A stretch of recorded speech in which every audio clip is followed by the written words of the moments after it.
मेरे खामोश हमसफर कष्ट दो।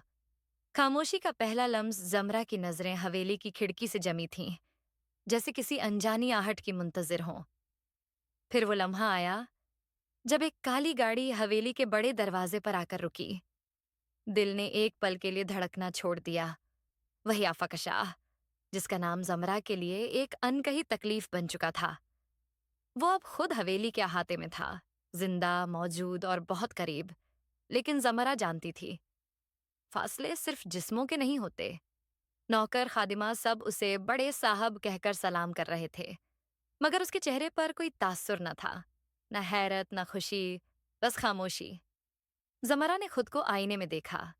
वही कम उम्र, मासूम चेहरा, आंखों में थकी थकी नमी और दिल में अनजाना सा डर।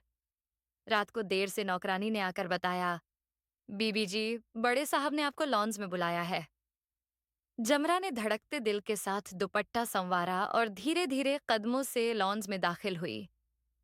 आफा का सोफे पर बैठा फाइलों में मशगूल था। कुछ लम्हों के बाद उसने नजरें उठाकर देखा। जमरा का दिल जैसे सीने में धड़कने की बजाय थम गया। बैठो, वो बोला, लेकिन लहजा अब भी बेरंग था। जमरा खामोशी से बैठ गई।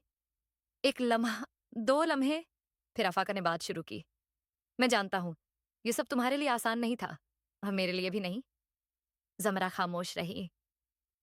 ये रिश्ता मेरे लिए सिर्फ एक मजबूरी है, लेकिन तुम्हें यहां इज्जत मिलेगी। मेरी गैर मौजूदगी में यह हवेली तुम्हारी जिम्मेदारी है। जमरा ने पहली बार नजरें उठाकर उसे देखा। क्या वाकई वो शख्स इतना बेजान था, या उसके अंदर भी कोई तूफान चल रहा था?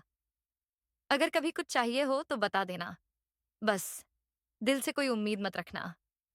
जमरा की आंखें भीग गईं, लेकिन उसने आंसू पी जाना सीख लिया था। वो चुपचाप उठी और जाने लगी। लेकिन जैसे ही दरवाजा खोला, आफाका की आवाज फिर गूंजी।